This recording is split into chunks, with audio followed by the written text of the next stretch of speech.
Bonjour à toutes. Bonjour. Bonjour Elisabeth. Bonjour. Bonjour, j'espère que vous avez passé un bon week-end et qu'on va bien commencer la semaine.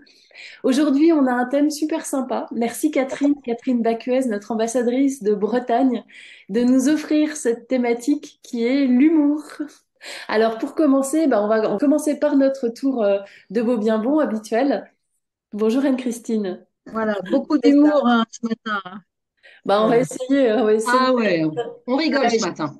j'ai une copine qui est en train de pleurer parce que sa batterie l'a lâchée, donc il va falloir que vous donniez beaucoup de jus. Ah, Bravo Anne-Christine. À toi, Corinne. Alors, mon beau du moment, ben, je reste dans les impressions d'hier soir. On est allé avec mon chéri participer à un bal paysan qui était organisé dans une GAEC tout près de chez nous et qui recevait le groupe HK. Je ne sais pas si vous connaissez. Enfin, voilà, c'est un groupe populaire que j'aime beaucoup. Et du coup, c'était du beau à tous les étages, de tous les sens, parce que on est arrivé au milieu des foins, ça sentait bon. Il y avait toutes les couleurs du paysage. En plus, c'était en soirée, donc on a aussi eu le soleil couchant. Il y avait le son, bien sûr, puisqu'il y avait toutes ces musiques, les gens qui dansaient. Enfin, voilà, c'était la fête. Et c'était un moment, ouais, comme il y a longtemps, j'avais pas retrouvé. En fait, voilà, c'était un peu l'ambiance d'avant crise sanitaire et ça fait du bien. Voilà, donc j'avais envie de vous partager ça. Super, merci Corinne. Oui, Isabelle. Bien, moi, c'est le soleil. J'ai profité pas mal pour sortir ce week-end et notamment d'aller prendre un temps de méditation dans un endroit arboré avec du coup les bruits de la nature, les oiseaux, etc. Et ça m'a vraiment rempli je sais pas comment dire, de joie, de paix, voilà, c'est trop beau. Merci Isabelle, c'est chouette. Catherine? Alors moi, j'ai à rebondir aussi sur le soleil et sur cette magnifique journée d'été, enfin hier, et de passer toute la journée quasiment dehors, jusqu'à dîner dehors en tête-à-tête avec ma fille. C'était juste trop, trop bien. Et préparer mon thé beau bien bon au soleil, en maillot de bain, c'est quand même juste génial. Voilà. Super. Merci. Anne-Christine? Bon, moi, je vais passer la main parce que ils sont en train de ravaler la façade, pas la mienne, mais celle de l'immeuble. Horrible. C'est une blague. On commence fort avec toi. Merci Anne-Christine. Oui, Maïté. Alors moi, je vais vous emmener faire un petit, un petit voyage spirituel. En fait, j'ai assisté hier à une procession, puisque c'était une fête religieuse importante hier. Et évidemment, il y avait un soleil magnifique, il y avait tout, il y avait la musique, on avait la trompette, des tambours, et on a défilé voilà, dans Biarritz. Et ce qui était très beau, c'est qu'il y avait des petites filles habillées avec des petites capes bleues, et elles, sur le parcours, elles lançaient des pétales de rose. C'était juste magique. C'était à la fois un moment de recueillement, mais en même temps, ce qui était très intéressant, c'était de voir qu'au fur et à mesure où les gens venaient se joindre à nous, les visages étaient de plus en plus souriants. Donc, c'est quand même l'effet d'une présence, j'imagine. En tout cas, c'était un beau moment. J'avais pas vécu ça depuis je sais pas combien de temps. Voilà, c'était le beau du week-end. Super. Merci Maïté. Bonjour à toutes. Bon, allez, je me lance hier.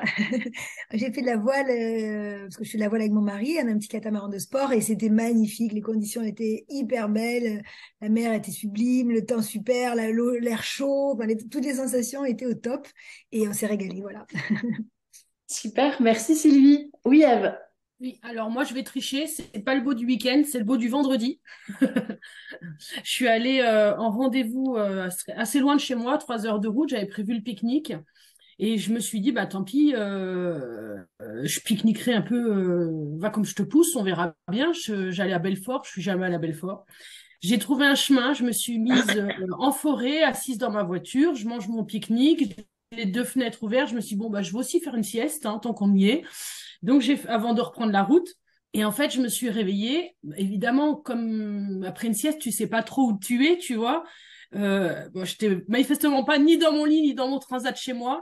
Et là, j'ouvre les yeux et j'ai vu, je suis nulle en nom d'oiseau, mais j'ai vu, mais vraiment juste à côté de moi, un oiseau pas un que j'ai l'habitude de voir en tout cas, qui était là tranquillement et on s'est regardé un certain temps et puis il est parti. Et donc je me suis dit, cette image là je l'ai captée, je l'ai imprimée. Voilà. Super, merci Eve, merci. Alors moi ce matin j'en ai un à vous partager aussi et je suis très contente, c'est pas un beau passé, c'est un beau avenir.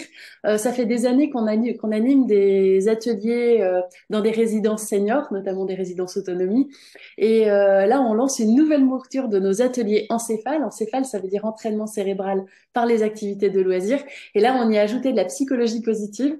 Donc je suis vraiment très heureuse de cette nouvelle version et je suis tout en joie, en fait, de ce nouveau lancement.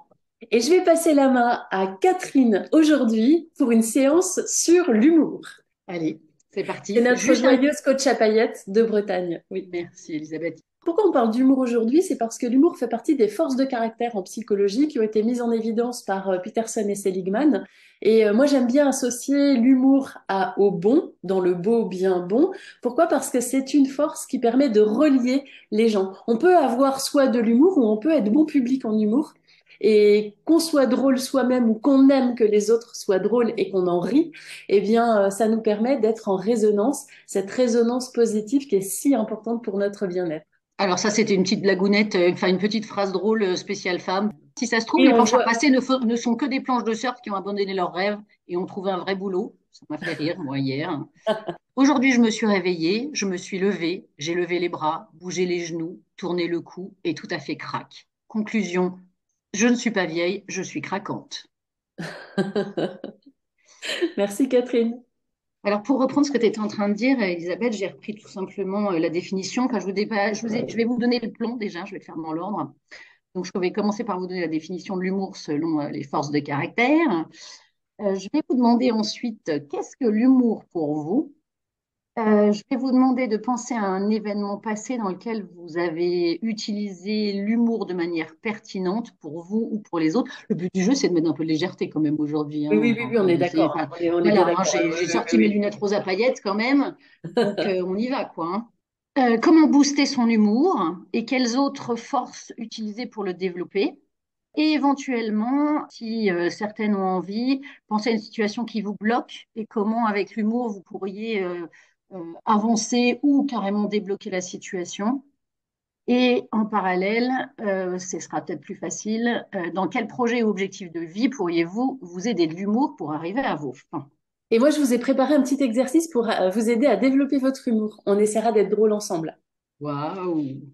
Alors, la définition de l'humour, c'est mais vous aimez rire et taquiner. Il est important d'apporter de la joie et de la bonne humeur.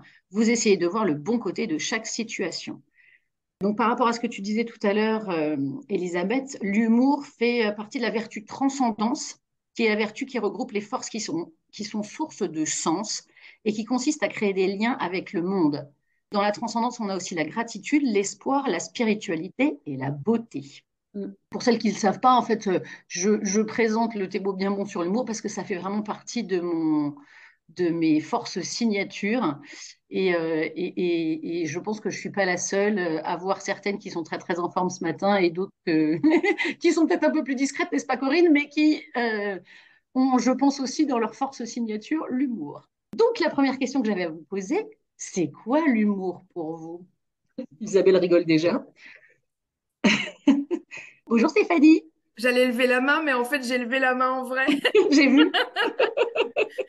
Je prends la parole en premier. En règle générale, ça décoince tout le monde. Allez, vas-y. Vas-y, L'humour, décoince tout le monde. à mon sens, c'est pouvoir surtout rire des choses qui pourraient être dramatiques. On commence fort. C'est retourner la situation pour pouvoir en rire. Mm. Je suis bien d'accord. Merci Stéphanie. Oui, Corinne. Moi, je dirais, le mot qui vient, c'est détour. C'est-à-dire détourner l'attention d'une certaine manière en mettant le focus ailleurs que sur. Alors la problématique, pas forcément. Pour moi, il n'y a pas forcément besoin d'un problème pour avoir de l'humour, mais en tout cas, c'est dézoomer et regarder ailleurs. En tout cas, voilà, amener la conscience ailleurs. Super, Oui, merci oui. Corinne. Sylvie? Mais moi, je l'associe à une histoire de bons mots, de bon esprit. Pour moi, l'humour, c'est savoir amener de la pertinence dans une discussion. pour la faire aller ailleurs. Tu as raison, Corinne. Super, merci Sylvie. Isabelle? Eh bien, moi, l'humour ne fait pas partie de mes traits de caractère privilégiés, donc je suis en train de le développer. Et je me souviens quand justement j'ai fait la formation pour être ambassadrice Beau Bien Bon, c'était une des trois forces Non, que c'est pas. j'avais mis à développer.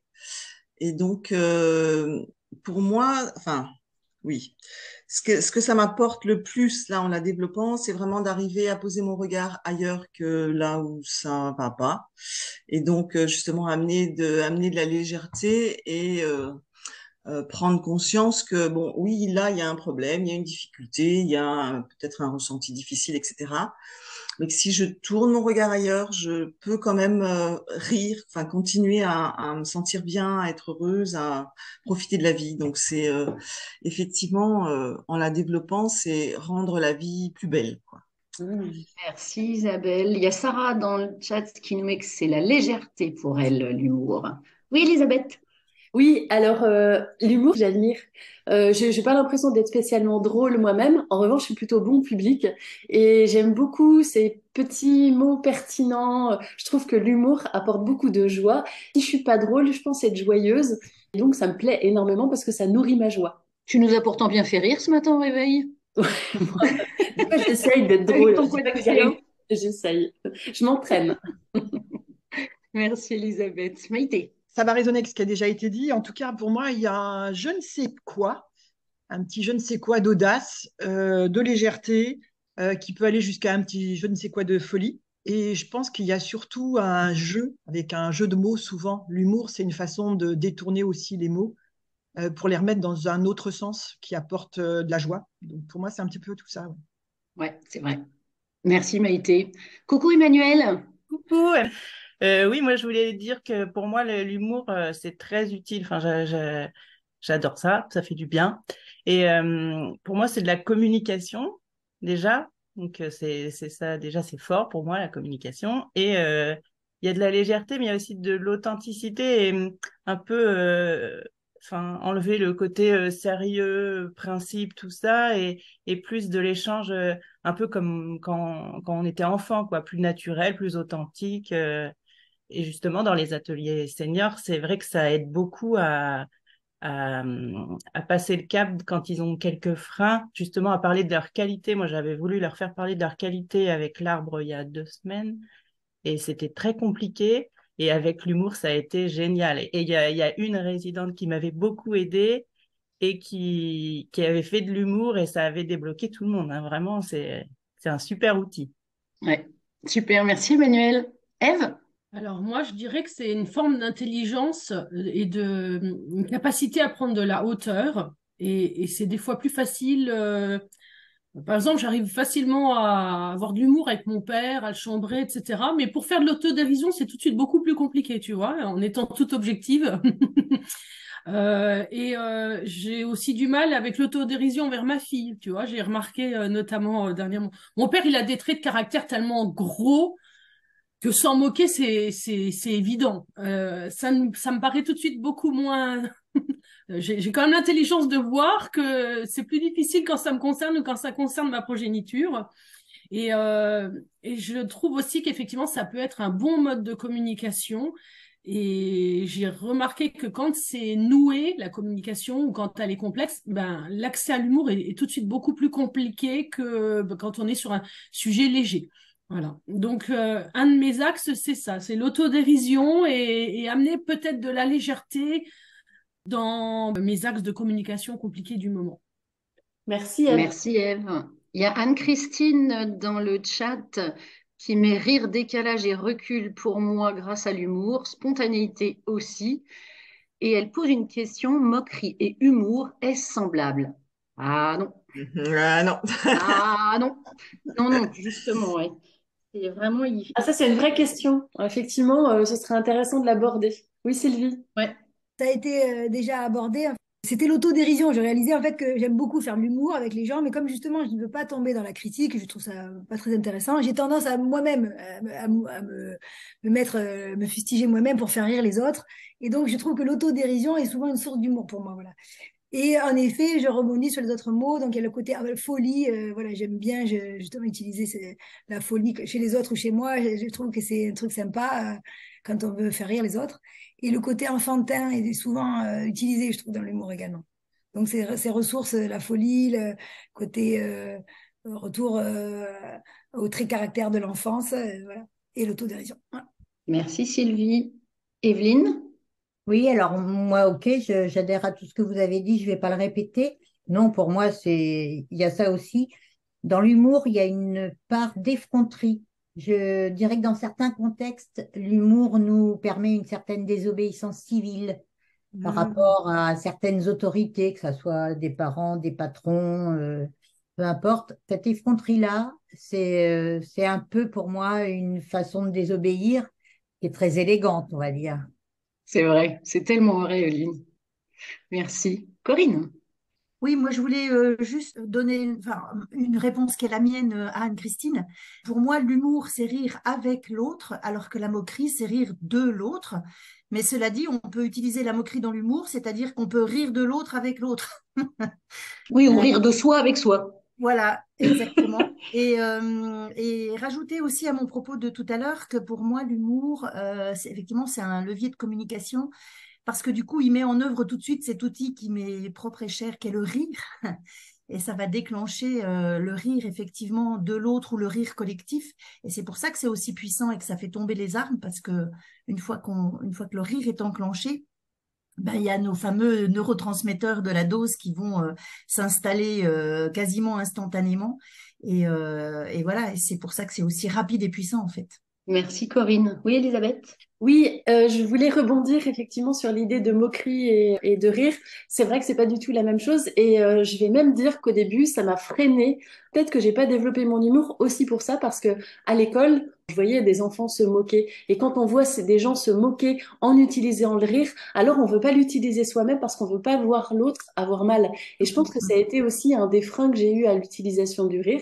Quand une personne un jour a dit que le vrai rire, le vrai humour, c'était rire avec l'autre personne et donc être capable de faire aussi rire la personne qui en est la cible de l'humour. Et donc je me suis dit, bah, une façon de se protéger, c'est comme le disait Sylvie, c'est d'utiliser l'autodérision parce que finalement, si moi j'arrive à rire de moi-même, alors je ferai de mal à personne. Et ça a été une façon pour moi de contourner cette mauvaise utilisation du rire, mais qui a été un vrai frein. Et quand tu posais la question de qu'est-ce qui vous bloque, ce qui m'a longtemps bloqué, c'était la peur de faire mal à l'autre en riant de l'autre. Merci Elisabeth. Oui, Isabelle? Ah ben moi ça me fait, enfin je réagis tout de suite derrière Elisabeth parce que je crois que c'était aussi un des problèmes pour moi. Je me rends compte encore même aujourd'hui que dans certaines situations, mon père a un humour un peu particulier et je sais que très souvent, comment dire, quand il dit une blague, si c'est une blague justement qui ressemble plus à une moquerie qu'à autre chose, moi je sens à l'intérieur un truc qui se vrille complètement. Et oui, ça fait sourire parce que ça, voilà, ça, on est emporté par le rire collectif, mais à l'intérieur de moi, je sens que ça crée un vrai blocage. Toute la subtilité, c'est d'arriver à utiliser l'humour justement sans que ça devienne une moquerie vis-à-vis de l'autre, quoi. Merci Isabelle. Oui, Ève? Je disais que évidemment quand je ris de mon père, c'est avec mon père, et donc c'est quelqu'un qui était plutôt intelligent, enfin voilà, sans faire de classification, mais qui 80 ans maintenant, et de son intelligence, de ses connaissances, il reste plus grand-chose, mais il reste bien l'humour. Et effectivement, on a encore ça, on va dire, quand je vais manger chez eux, ça va être le temps d'un déjeuner, puis ils se recouchent derrière, mais on a encore vraiment ce truc-là qu'on partage. Et effectivement, l'humour de mon père, j'en ai l'habitude, ça passe bien, on va vraiment avoir des bonnes tranches de rire avec mes deux parents. Et ça, c'est beaucoup plus compliqué, par exemple, avec mon conjoint, qui a une forme d'humour qui est pas du tout la même. Et donc, on est en famille recomposée, donc ma fille arrive à rire avec eux, mais moi, non. Non, non, moi j'ai un peu tendance un peu comme Isabelle, à bloquer sur certains trucs.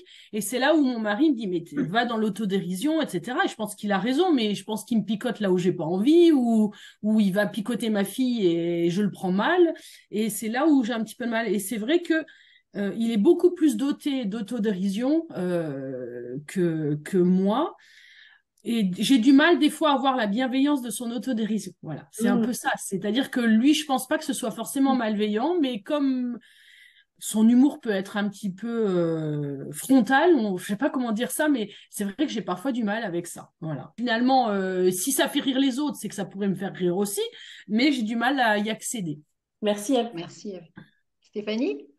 Je voulais rebondir sur ce qui a été dit, la différence entre l'humour et la moquerie. C'est vrai que c'est souvent, on est souvent borderline. Enfin, ce que j'entends quand je dis on, ce que je perçois est souvent quand même borderline. Quand c'est plus de la moquerie, je dis que c'est de la moquerie et j'ai pris l'habitude de signaler que c'est pas de l'humour mais de la moquerie, à tel point qu'il y a des humoristes que je n'ai jamais pu ni voir ni écouter. Pas la peine que je les cite, mais il y en a quelques-uns qui sont vraiment... Pourtant, l'humour est une de mes forces, hein, mais il y en a quelques-uns, je ne peux juste pas adhérer à ce qu'ils font. Ouais, je suis assez d'accord avec toi, Stéphanie. Evelyne? Alors, je voulais juste vous dire que la petite image que j'avais mise dans le chat, c'était pas pour la communauté, bien sûr, c'est trop drôle, elle me faisait marrer, donc je l'ai partagée. Alors, Voilà. on va la lire, hein. C'est parce que la vitesse de la lumière est supérieure à celle du son que tant de gens paraissent brillants avant d'avoir l'air cons. C'est ça. J'ai trouvé excellent. Je voulais dire que l'humour, ça demandait aussi, en fait, ça demandait de l'empathie. C'est-à-dire qu'effectivement, on peut lancer une blague et puis finalement être vexant, tomber à côté en fonction de la personne qu'on a en face, surtout si on la connaît pas très bien. Moi, je riais beaucoup avec mes patients, c'est pour ça que je dis ça. Sauf qu'en sur le plan thérapeutique, c'est encore différent. Il faut bien connaître les gens pour utiliser l'humour. Donc, normalement, on ne doit pas se planter. Mais voilà, l'humour, c'est aussi faire preuve d'empathie et que si notre humour, parce que quand on a de l'humour, on a un style d'humour aussi souvent, hein. On a toujours le même style d'humour. Si on voit que ça marche pas, eh ben, je crois que c'est à nous de corriger le tir. C'est-à-dire qu'il faut pas, on peut pas obliger quelqu'un à apprécier notre humour. Voilà. C'est vrai. Et que Merci, ça demande de la bienveillance et de l'empathie. Absolument. Aline? Alors, moi, j'ai grandi dans l'humour, dans les blagues. Voilà, j'avais un papa qui était très très drôle, qui faisait beaucoup de blagues. Et c'est vrai que du coup, moi, j'étais pas du tout dans cet état d'esprit-là. Je riais beaucoup, j'étais très bon public. Et en fait, je me suis rendu compte que depuis quelques temps, bah, en fait, je me lâche un peu plus. Et du coup, voilà. Donc du coup, je pense que c'est un bon moyen de communication. Et je me rends compte qu'en fait, bah, j'aime bien en fait faire rire les gens. Et en fait, j'ai malheureusement un acolyte qui est décédé il n'y a pas si longtemps que ça, qui était en chaise roulante. Et en fait, on se marrait beaucoup parce qu'en fait, je m'imaginais toujours des situations cocasses en fait avec lui. Il était toujours avec moi dans mes ateliers de cuisine et pâtisserie. Et voilà. Et récemment, il me disait qu'en fait, bah, il pouvait pas nous accompagner à l'activité à Probranche parce que forcément, ça allait être un peu compliqué pour lui. Et donc, je lui ai répondu que c'était pas grave, il pouvait venir avec nous. Et puis, si jamais il y en a un qui tombait, il pouvait toujours rattraper et puis se barrer avec sa chaise roulante. Voilà. Donc, c'est dommage, il nous a quittés la semaine dernière. Et en fait, c'est vrai que je me marrais beaucoup et je me rends compte qu'effectivement, avec ce genre de personnes, bah, comme je ne sais pas trop souvent comment discuter avec eux, bah, l'humour, en fait, c'est le meilleur moyen. Et hier, j'ai aussi un exemple assez drôle. J'étais avec une personne, en fait, qui a été amputée d'une jambe et qui avait une prothèse et qui m'a marché sur le pied. Et en fait, on s'est marré toute l'après-midi avec ça, parce que forcément, j'ai rebondi, en fait, sur cette enfin, la petite action qui nous était arrivée. Et en fait, voilà. Donc, je me suis dit, bah, en fait, finalement, on arrive des fois à rire de situations un petit peu dramatiques. Et en fait, elle m'a dit, j'ai passé une super après-midi, on s'est marré, c'était vraiment génial. Et voilà. Et donc, comme quoi, des fois, on peut effectivement rire de situations qui ont pu être dramatiques à un moment donné. C'est vrai. Voilà. Merci Aline. Et alors pour rebondir à ce que vient de dire Aline, est-ce que vous avez des petites anecdotes pleines d'humour à nous raconter, des situations où l'humour vous a permis, oui, ben, enfin, vous avez utilisé l'humour de façon pertinente, je vais y arriver. Moi, je voulais juste révéler un petit secret d'Elisabeth et moi, et je pense qu'elle m'en voudra pas. On a eu à surmonter. Alors, je dis on parce que je me suis. Vas-y, c'est OK. Pas de problème. Parce que je me suis proposé de lui apporter un petit peu d'aide il n'y a pas longtemps pour un audit Calliope. Donc, voilà, pour les auditeurs qui ne connaîtraient pas, Calliope, c'est un organisme de certification des organismes de formation. Et j'ai proposé à Elisabeth de commencer par en rire et donc on a fait le rire de Rire Calliope. de Calliope. On a fait le rire de Calliope et au-delà de ça, j'ai nommé le répertoire sur l'ordinateur Cali Youpi. Et je crois que ça a bien marché parce qu'on s'est bien marré finalement. On C'est a ça. beaucoup travaillé, mais dans la bonne humeur. Donc Ouais, voilà, je vais juste confier ce petit secret. c'est vrai. Merci, Corinne. Est-ce que quelqu'un d'autre a une petite anecdote? Moi, je veux bien, si tu veux. Vas-y, Emmanuel, Et avec ben plaisir. justement, je vais redire ce que je disais là. Pour les qualités des seniors, en fait, je leur ai fait dessiner un arbre. Et c'était dans l'atelier, mais j'ai rajouté au niveau des racines, vous allez noter vos qualités, vos forces. Ce que vous pensez avoir comme force en vous, comme habituellement, c'est beaucoup de oh bon ça, ils voyaient pas quoi. Et il y en a une qui est justement, elle est en fauteuil roulant aussi, elle a pas de jambes, elle est tout le temps de bonne humeur. Elle a dit devant tout le monde, oh mais j'ai pas fait assez de racines, comme ça. Quoi. Et du coup, ça a débloqué tout le monde. Et enfin, il y en a un quand même qui restait assez réfractaire et il me dit qu'il voyait aucune qualité. Que je lui ai dit, bah, vous êtes très cultivé, vous répondez tout le temps aux questions. Et il me dit, oh bah justement, j'ai encore plein de choses à apprendre. Il y a plus de choses que je sais pas que de choses que je sais. Avec l'humour, ça, c'est comme ça qu'on a réussi à avoir quelques qualités. Ils avaient un peu l'impression d'être prétentieux s'ils disaient du bien d'eux-mêmes. Et avec l'humour, ça a permis de voir que bah ok, c'est une qualité. Ils se sont libérés par rapport à ça, en tout cas. Du coup, t'en as aucun qui t'a dit qu'il était drôle ou elle était drôle dans les qualités? Tu te souviens? Bah si, celle qui a dit qu'elle n'avait pas fait assez de racines. C'était marrant. Merci, Emmanuel. Oui, Elisabeth? Oui, dans mes consultations, je travaille sur l'axe intestin-cerveau, donc des troubles psychiques qui sont associés à des troubles digestifs, ce qui fait qu'à un moment, on doit aborder la question des troubles digestifs et donc poser la question de l'aspect des selles. Alors c'est toujours une question qui est un petit peu particulière. J'ai trouvé un moyen de le faire. Alors on utilise une échelle. Cette échelle, on voit ici différentes textures de sel et donc plutôt que leur demander où ils se situent, eh bien je leur dis bon ben voilà, au menu vous avez donc crotte de lapin, amalgame de crotte de lapin, boudin dur, boudin mou. Bon, vous avez quelque chose d'un peu mou en morceaux. Vous avez côté bouse ou alors on peut aller jusqu'à du liquide. Et en général, ça les fait sourire. Ça permet tout de suite de détendre l'atmosphère. Moi, je le dis un petit peu en rigolant et ça se passe bien en général. Voilà. Ça me rappelle notamment un certain week-end dans Céphale où C'est ça. le sujet a été largement évoqué et j'avoue que ça a été un moment mémorable de notre week-end. Oui, Eve? Moi, je trouve que c'est vraiment un sujet de merde.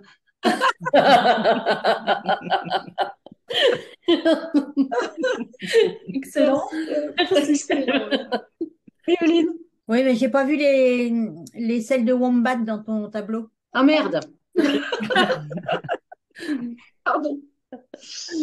Et alors maintenant, quelle force pouvons-nous utiliser, quelle force de caractère pouvons-nous utiliser pour essayer de développer notre humour? Qui a une idée? Hormis mettre ses lunettes roses à paillettes, bien sûr. Ah, Corinne. En tout premier, moi, je dirais l'intelligence sociale. Parce Ouais. que c'est vraiment cette envie, voilà, on l'a évoqué plusieurs fois, mais cette envie de reliance à l'autre. Et c'est peut-être celle qui met des freins aussi, justement, hein, comme vous avez été plusieurs à l'évoquer, qui peut faire qu'on n'a pas envie de tomber dans la moquerie, justement, parce qu'on a cette intelligence sociale assez développée dans les forces. C'est vrai. Merci, Corinne. Ève. Bah, l'écoute. Parce qu'en fait, si tu veux rebondir, c'est quand même mieux d'être un peu à l'alerte, à l'écoute. Alors, enfin, j'ai une amie qui se confie énormément à moi et je vais pas dire que ça va jamais, mais elle est dans une période complexe. Elle a eu des difficultés de couple et elle a eu des difficultés des problèmes de santé. Enfin, souvent ça va bien, hein, mais quand vraiment il y a des moments de tension ou autre et que je sens que c'est lourd, je suis encore plus à l'écoute parce que en général j'essaye toujours de l'amener un peu à l'humour ou à la faire rire quoi pour un peu la booster. Il faut écouter ce qu'elle dit et en même temps, il faut déjà avoir un petit temps d'avance pour pouvoir faire une blague finalement, trouver une blague. Et l'intelligence, elle est là, mais si t'as pas écouté, tu peux pas rebondir. Voilà. C'est vrai. Merci, Ève. Oui, Evelyne. Eh ben, je vais aller à contresens. Non, je suis d'accord avec ce que vous avez dit, je vais pas le répéter. Mais quand tu as posé la question, je me suis toujours tout de suite dit, et si plutôt notre humour partait de nos fragilités? Pourquoi pas? Voilà, c'est Bah, c'est de une l'autodérision quelque façon, part. une façon de se sortir d'une fragilité, utiliser l'humour. Alors, c'est sûr qu'il faut écouter, il faut avoir de l'intelligence sociale, il faut avoir le sens de la répartie, etc. Mais ça m'est venu tout de suite quand tu as posé la question. Une Pas toujours, hein. sensibilité. Ouais, Peut-être de l'humilité, tout simplement. ça peut, oui, pas que. Tu veux dire utiliser ses faiblesses pour en faire une force, et ça, c'est un Ouais, peu de l'humour. ouais, ouais. Accepter sa vulnérabilité Comme aussi. quand tu fais le clown, en fait. Quand tu fais le clown, des fois, c'est pour te sortir d'une situation. C'est pas que pour faire rire la compagnie, faire rire les autres. C'est aussi, bon, vous en avez toutes parlé. Moi, je l'ai beaucoup vécu dans mon métier, mais vous en avez toutes parlé quand vous avez parlé des personnes en situation de handicap, etc. C'est aussi, voilà, c'est utiliser ces fragilités-là pour en faire une force, ouais. Ah oui, absolument. Merci, Evelyne. Oui, Elisabeth. Alors, je dirais la persévérance, parce que, bon, moi, je m'entraîne, et donc je continue, et j'espère un jour arriver à être drôle. Puis, aussi la gentillesse, parce que je pense que quand on a vraiment envie de... Finalement, l'humour, ça nous relie, et donc c'est aussi une forme de cadeau. Parfois, quand on est un peu empêtré dans une relation qui est pas idéale, ben, mettre un petit peu d'humour, c'est aussi ce cadeau qu'on fait à la relation entre deux personnes. Absolument. Ça crée des liens. Merci, Elisabeth. Oui, Stéphanie. Bah, je mettrais une force du beau, l'ingéniosité, trouver le bon mot au bon moment. Effectivement, ça demande d'être à l'écoute, hein, mais l'idée, c'est quand même d'aller creuser dans son petit ciboulot quelque chose qui va faire mouche. Donc, l'ingéniosité me semble importante. C'est vrai. Merci, Stéphanie. Oui, Sophie. Moi, je dirais un peu de lâcher prise pour arriver à avoir des bons mots d'humour parce que voilà, il faut arriver à sortir du cadre, arriver à sortir parfois de quelque chose d'un peu conventionnel.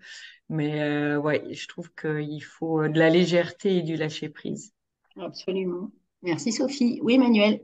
Moi, je pensais à l'intelligence sociale aussi beaucoup pour faire de l'humour, donc aussi beaucoup d'empathie, tout ça, pour justement pas heurter. En revanche, pour recevoir l'humour aussi, la connaissance de soi, bien se connaître, et comme disait Ève tout à l'heure, peut-être que quand ça nous fait pas rire, on sent qu'il y a quelque chose, bah, peut-être justement, ça nous a peut-être le voir comme un outil pour nous apprendre sur nous-mêmes, en fait, pourquoi ça doit toucher peut-être une peur ou une blessure, et ça, on peut l'utiliser comme ça aussi, peut-être, quand on le reçoit. C'est vrai. Merci, Emmanuel. Oui, Émilie. Oui, bonjour. Bonjour, Alors Émilie. moi, je vais parler de différentes choses par rapport à la qualité et puis ça me fait rebondir à aussi une anecdote qui est liée. Ce qu'a dit Evelyne m'y a fait penser en disant accepter la vulnérabilité, utiliser ses fragilités pour en faire une force. Et en fait, eh ben, moi, dans ces moments-là, j'utilise beaucoup l'humour. Alors, peut-être pas toujours sur le moment, mais après coup. Je vous explique comment. J'ai eu un cancer du sein il y a 10 ans. Et je me souviens très bien quand je suis allée, alors j'avais 40 ans, et je me souviens très bien quand je suis allée voir les résultats de la biopsie, et je suis venue toute seule parce que voilà, j'étais persuadée que j'avais un cancer du sein. Et la personne, forcément, c'est toujours délicat pour un médecin d'annoncer ça. Et moi, je suis toujours par avec les médecins, cette espèce d'empathie, en me disant, c'est déjà super dur pour eux, donc on va leur amener de la légèreté pour que ce soit plus facile. Et je me souviens que la personne m'a dit, oh, je suis désolée, vous avez un petit cancer. Oh, mais alors je lui ai dit, mais si c'est un petit, alors tout va bien. Et du coup, eh ben, ça lui a facilité l'explication. Et puis, ben, moi, ça a amené de la légèreté et du rire finalement, hein, là-dedans. C'était intéressant. Et puis, toujours pareil, dans la légèreté. Alors, je suis toujours dans cette thématique, moi, parce que j'ai un cancer métastatique, mais je le vis super bien, hein.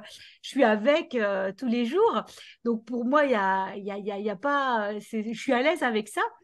Et je change régulièrement de traitement, je passe à de la chimio, à des médicachés, etc. Et là, dernièrement, mon médecin m'a dit, ben, on va refaire de la chimio parce que ça marche plus trop bien ce que vous faites. Alors, c'est vrai que sur le coup, c'était super dur, mais je me rendais compte que j'étais un petit peu abattue, mais je me rendais compte que pour lui, c'était super dur aussi parce qu'on se connaît depuis très, très longtemps. Et puis, ben, moi, Je suis j'ai pas mal d'humour tout le temps. Donc, mais là, sur le coup, là, j'étais abattue. Et donc, pour lui, c'était d'autant plus dur, je pense, de se dire, ah ben mince, même Émilie est abattue à ce moment-là. Et ça m'a fait de la peine pour lui. Et moi, j'aime bien, mais de la légèreté aussi pour les autres personnes dans des situations compliquées. Et donc, il y a 1 ou 2 semaines, il m'a renvoyé un message, ben, comment ça va, etc. Et je lui ai dit, ben, je profite du mois de juin, 3 petits points, et de mes cheveux, parce que j'en ai très peu. Et je me suis dit, bon, bah, et c'est venu naturellement, mais je me suis dit, bah voilà, donner aussi un petit peu l'humour pour faciliter aussi la vie de nos interlocuteurs, entre guillemets, interlocuteurs ou les gens avec qui on échange. Donc voilà, c'était juste ça. Alors, merci Émilie pour ce magnifique témoignage, très émouvant et plein d'énergie et de passion. Et du coup, c'est ce que je voulais te dire, c'est en fait dans ce que tu dis, et ça n'a pas été cité, sauf si j'ai eu une petite absence, il y a beaucoup d'amour dans l'humour Ouais. et il y a beaucoup d'énergie. Et là, vraiment, en écoutant ton témoignage, Émilie, ça, voilà. Merci beaucoup parce que c'était vraiment un magnifique témoignage. Oui, Maïté. Alors, moi, j'ai tout à fait d'accord avec Stéphanie. J'aurais aimé parler effectivement de l'ingéniosité. Mais peut-être aussi qu'il y a un autre, il y a un autre duo qui peut être tout à fait utile. Il y a utiliser aussi la curiosité avec la gentillesse. Je pense que l'humour, c'est vrai que quand on fait une touche d'humour, ce qu'on a envie, c'est voilà, c'est amener quelque chose à l'autre. Il y a une forme de don quand même quelque part. C'est pas pour amener des choses négatives, loin de là. Donc il y a une forme de gentillesse qui fait que des fois, même si on tombe à côté, bah, j'ai envie de dire, ça passe parce que les gens savent que ça n'a pas été du tout fait dans un sens, voilà, avec une mauvaise intention. Et puis, je pense que derrière l'ingéniosité, pour moi, il y a la créativité. Les personnes qui ont cette capacité, en tout cas, cette force de pouvoir amener des choses et regarder différemment des choses qui peuvent être dures, ou en tout cas, c'est quand même amener quelqu'un à avoir et sentir les choses autrement. Donc, ça nécessite un peu de créativité, des fois, dans les mots, et puis aussi dans les choix d'intonation. Bref, donc pour moi, c'est un peu tout ça qui fait que on a cette capacité d'esprit, parce que je relis quand même ça de l'esprit. L'humour, c'est quand même quelque chose qui donne aussi du sens à ce qu'on est en train de vivre, mais d'une autre manière. Ouais, merci Maïté. Isabelle. Paradoxalement, c'est pas trop dans la relation à l'autre. Je ne pense pas disposer d'énormément d'humour, donc comme Elisabeth, on va dire avec persévérance, peut-être ça viendra. Dans, dans les situations sociales. Ça marche pas à tous les coups, mais il faut essayer, je crois. Oui, je vois bien que tu t'entraînes, il y a de la persévérance. Ouais, sans doute. Donc, j'aime bien rire des traits d'humour quand ils sont bien placés par autrui. L'humour, en fait, c'est vraiment vis-à-vis de moi que j'ai besoin de le développer parce que voilà, un tempérament qui était, comment dire, beaucoup de jugement, beaucoup d'intransigeance. Et donc, la gentillesse dont a parlé Elisabeth me parle beaucoup, mais gentillesse envers moi-même, en fait. M'apporter de la douceur et être généreuse avec moi pour ne pas être dans le jugement. Et puis, je crois que la question de l'humilité aussi me parle beaucoup parce que ce qui empêche souvent l'humour, c'est justement un jugement acéré à son égard et donc une exigence qui est souvent liée avec le sentiment d'impuissance, qui fait pendant avec la notion de toute puissance. Et donc, je pense que pour justement développer l'humour à son égard, eh bien, il y a besoin d'humilité, c'est-à-dire quitter ce besoin d'être parfait, voilà, ce besoin de toujours tout maîtriser et d'accepter avec humilité de n'être qu'un humain parmi les humains avec ses travers et de savoir regarder vers quelque chose de plus léger que vers les défauts que l'on peut constater de soi-même, quoi. Oui, alors je prends la parole 2 secondes parce qu'effectivement tu dis quelque chose de très juste, c'est que si on regarde le beau, le bien, le bon, là trop de bien peut limiter notre capacité à aller dans le bon. Et ça c'est assez intéressant parce que ça nous ramène à cette notion d'équilibre. Et je dis souvent qu'il faut avoir suffisamment de bien pour être bien dans le bon, mais en même temps quand on en a trop, alors on peut se limiter et s'empêcher d'être dans la relation à l'autre avec cette idée d'un peu trop de perfection. D'où l'importance d'avoir cet équilibre. Ouais, d'avoir cet équilibre et de justement de relativiser en fait, prendre de la distance justement par rapport à la sphère émotionnelle qui peut tout de suite nous emmener dans quelque chose d'assez dramatique parfois. Voilà. Alors, juste dans le chat, je rebondis sur un commentaire de Sarah qui nous dit aussi que parfois, avec cette qualité, quand elle est surutilisée, on peut devenir un peu lourd. Est-ce que ça vous parle, ça aussi? Ça fait partie effectivement de la surutilisation des forces. C'est important aussi d'en parler, hein, parce que les forces de caractère, ce sont des forces qu'on peut avoir naturellement, mais si elles sont en surutilisation, alors ça peut devenir aussi problématique. Est-ce que Bah, quelqu'un voudrait prendre la parole justement pour ça? je vais continuer du coup Ouais. par rapport à ça. Et je crois que c'est aussi une des choses qui m'ont toujours fait peur, je suis très sensible à justement à la qualité de l'humour et souvent ce qui peut faire rire un certain nombre non seulement ne me fait pas rire, mais au contraire ça réveille une blessure. C'est hyper important d'avoir aussi cette capacité de se regarder en train de faire de l'humour pour voir comment c'est accueilli et voir à quel moment on peut blesser ou pas avec cet humour. Evelyne? Oui, alors, entièrement d'accord avec Maïté, il faut avoir une pensée divergente, je pense, effectivement, pour utiliser l'humour, ça c'est clair, mais je voulais revenir sur ce qu'avait dit Elisabeth tout à l'heure, l'humour nous relie. Alors ça, c'est quand on est dans un environnement bienveillant, mais il peut aussi nous isoler quand on est dans un environnement particulièrement sérieux qui rigole pas.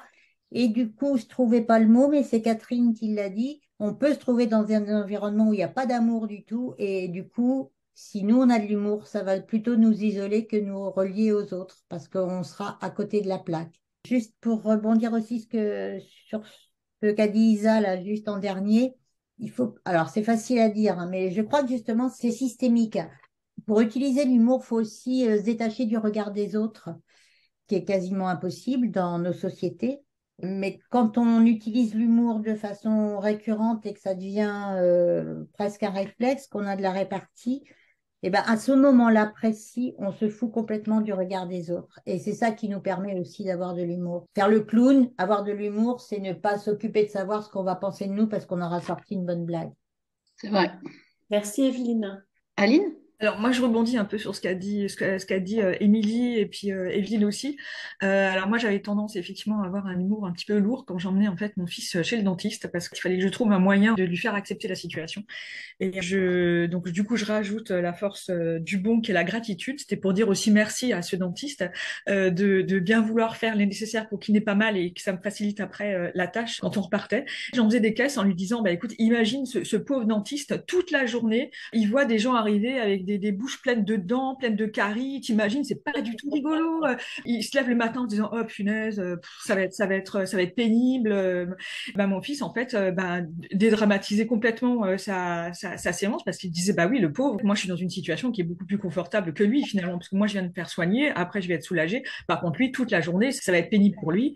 Et donc j'avais tendance toujours à faire les mêmes blagues chaque fois qu'on y allait parce qu'on avait à un moment donné plusieurs séances. Et chaque fois qu'il me voyait arriver, il me dit, oh punaise, elle va me ressortir le même séance là. Mais bon, ça marchait. Finalement, tout le monde rigolait, même son assistante dentaire.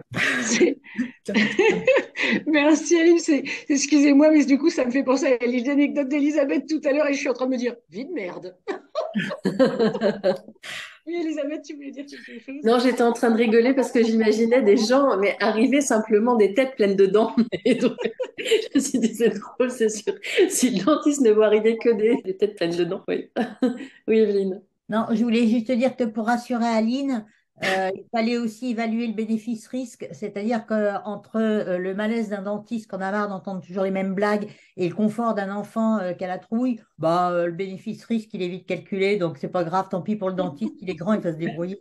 Alors, je voulais vous proposer une petite activité aussi pour tester notre humour collectif. Je me suis dit, on va essayer de trouver la suite à un début de phrase. Le début de phrase, c'est « Il paraît que la belle au bois dormant s'est réveillée parce que… » Et là, il faut essayer de trouver des raisons loufoques au fait qu'elle se soit réveillée. Je vous propose de le mettre dans le chat et on va pouvoir le noter. Oh, le prince charmant, excuse-moi, moi je vais le dire Ah bah vas-y, il y en a pour qui je vais le dire poliment, parce que comme on parlait de dents, avait sentait mauvais de la bouche. Voilà. Il y a Eve qui dit elle avait envie de faire pipi. Ah, Sarah aussi. Elle avait envie d'aller aux toilettes. Parce que le prince, voilà, on peut puer de la bouche, sentait mauvais de la bouche. Merci Evelyne. Sophie dit quelqu'un lui chatouillait les pieds. Ah bah ça marche bien. Hein. Oui, mais je repense au dentiste parce que c'était pas laver les dents qu'elle finissait par tomber. Bah oui, c'est ça. On voit que la créativité est une force de caractère assez commune au T'es beau bien bon. Oui. Stéphanie, ça m'étonne. T'as pas mis ta créativité sur ce coup-là. Moi, je dirais elle s'est réveillée parce que c'était l'heure du thé beau bien bon. Ah, elle est bonne. Ouais. Non, parce qu'elle a envie de chocolat. Sophie, ça aurait dû être Sophie. Parce qu'elle était homosexuelle, bah oui. Elle est partie au courant, du coup. Excellent. Super bonne idée, Elisabeth. Elle a pris conscience qu'elle allait rester pour longtemps, dit Sarah. On va faire un tour de bon. Donc, on commence toujours par notre tour de beau pour éveiller les émotions positives. Ensuite, on part sur notre thème et on essaye de le faire bien. Et on termine par un tour de bon. Et ce tour de bon, c'est un tour de gratitude. Vous repartez avec quoi et vous remerciez comment, Catherine? Ouais, déjà, je te remercie d'avoir spontanément accepté d'animer cette séance. Avec grand plaisir. Ouais, j'ai passé un excellent moment. Cette fois-ci, je me suis mise en participant. En retrait. Ouais, en Ouais, j'ai participant, vu. ça a fait beaucoup de bien, c'était très chouette. Merci, Et merci. voilà, donc, je laisse la parole à tout le monde. Merci, hein. Moi, j'ai mis mes lunettes roses à paillettes. Maïté a mis, c'est parce que c'était l'heure de faire son selfie pour son Insta. Pardon, je clôturais juste là-dessus. Merci Catherine, Non, merci, attends. c'était super. Moi, je suis super contente d'avoir partagé ça avec vous. Pour une fois, en plus, j'ai pu me libérer à l'heure du TBBB. Ouais, l'humour, un sujet sympa et qui te va très bien, Catherine. Merci Emmanuel, c'est adorable. Oui, Isabelle. Sourire et joie. Merci. Sylvie. Pareil, joie et grand merci.